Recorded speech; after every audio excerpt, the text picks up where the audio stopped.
I'm Pauline Donnelly, broker and owner of Donnelly & Co., an independent real estate brokerage with offices in Boston and Martha's Vineyard. I'm also a certified coach, and this is Ask Me Really, a podcast where I answer the real questions that come up for real estate agents in their business. This podcast is my attempt to answer questions the way I would in a real coaching session. No filler or fluff, just the real answer. Every week, I will answer a question from an agent. The questions will always be anonymous. This week's question.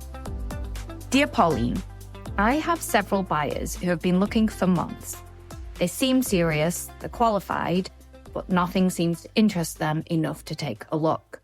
They look at listings online and dismiss them without ever seeing them in person.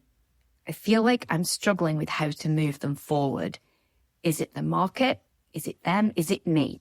So I'm going to answer this question honestly, and I'm going to say it's not the market, it's not them, maybe it's you. And I think you already know this, which is why you're asking the question in the first place. This is how I'm interpreting your question. Your buyers are looking at listings online. Nothing seems to excite them. You're waiting, they're waiting, and the market's just moving around you while nothing happens. The dynamic you're describing is one where your buyer is effectively running the search and you're following their lead. They're scrolling, they're dismissing, and you're just waiting to hear from them. I want to ask you, gently, when did that become the arrangement? Because it's not the right one and I don't think it's serving them well. Remember, you are the expert in this relationship. Think about what your buyer hired you for. They hired you because you know the market and they don't. They hired you because you can walk into a property and read it in ways they can't yet. They hired you because your judgment is worth something. They hired you because you're experienced in helping buyers find properties. When you set someone up, when you set up a new buyer with automated alerts and then wait for them to tell you what they want to see, you've handled all of that expertise back to them. You've essentially said to them, you drive, I'll tag along. But they're not equipped to drive, and that's not a criticism of your buyer. It's just the reality. And that's why they've hired you. They're working from photographs and square footage and a price. Hopefully, you're working from something much deeper than that. Reclaiming your role in your buyer's search isn't being pushy. It's about doing the job they hired you to do. And there is a problem with only looking at listings online. I have experienced this with my own buyers. This is at the heart of what's happening with your buyers. Online photographs are designed to attract attention, not to tell everything there is to know about a property. Wide-angle lenses make rooms look larger. Bright, beautiful staging makes spaces look finished. And then on the flip side of that, a listing with mediocre photography might be hiding a wonderful home. In the same way, a listing with beautiful photography might be concealing real problems.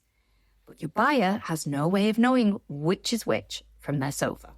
What happens when someone scrolls through listings is this. They make elimination decisions. An elimination based on photographs is not a reliable search process. They are not understanding properties. They are simply reacting to images. And there is a big difference. I have seen buyers dismiss a property online and then they fell in love with it the moment they walked through the door. I've also seen the opposite happen. Buyers are convinced they've found their home by clicking through the photographs online, and then they walk into the property in person and know immediately it isn't the right one. The photograph told neither the story accurately, but the property did once they visited it in person. Your buyer can't understand a property until they're standing inside it, and that is not something online searching has changed, despite how much of the process has moved there. Part of your job is to help them understand that.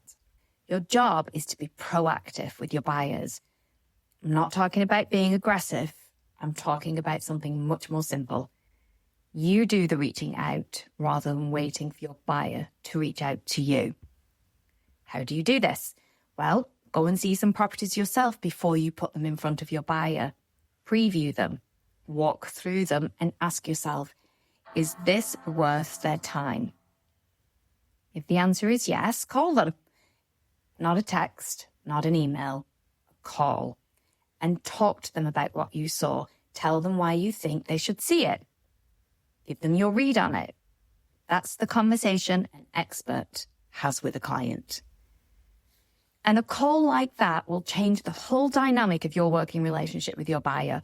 You're no longer a middleman, just forwarding listings and waiting for your buyer to tell you whether or not they want to see it.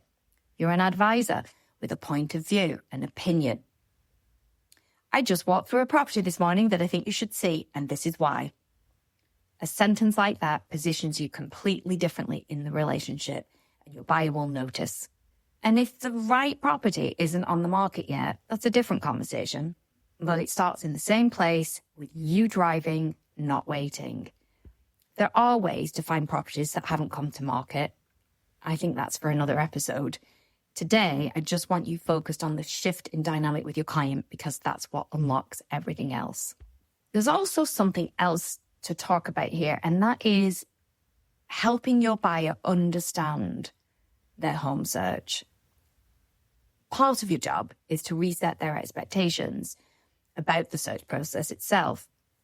Because if your buyer has been clicking through photographs for months and dismissing everything, they have developed a habit, and that habit to them feels like discernment, and it isn't.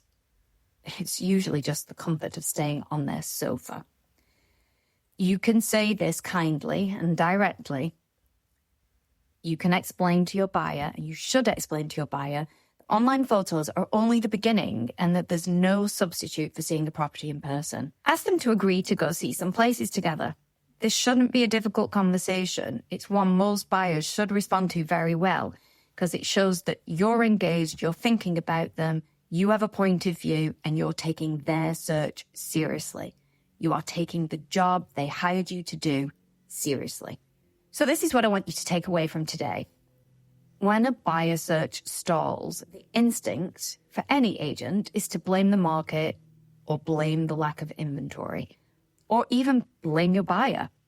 More often than not, what has happened is you, as the agent, have stepped back from the driver's seat and the buyer has been left to navigate on their own with photographs on a screen. That's not a home search, that's browsing. Your buyer hired you because you know things they don't. You have experience and expertise that they do not. And they need your eyes in those properties. They need your voice on the phone and your judgment in front of them. The automated alert of new listings is just a tool. It's not a strategy. And it's certainly not a substitute for your expertise, the expertise that they came to you for. So take the lead.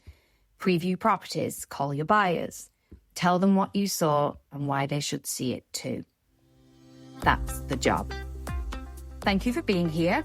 If you have a question you'd like me to address on a future episode, send it to Pauline at askmereally.com. I read every email that comes in, and your question might just be the next episode. This is Ask Me Really. I'm Pauline Donnelly. I'll see you next week.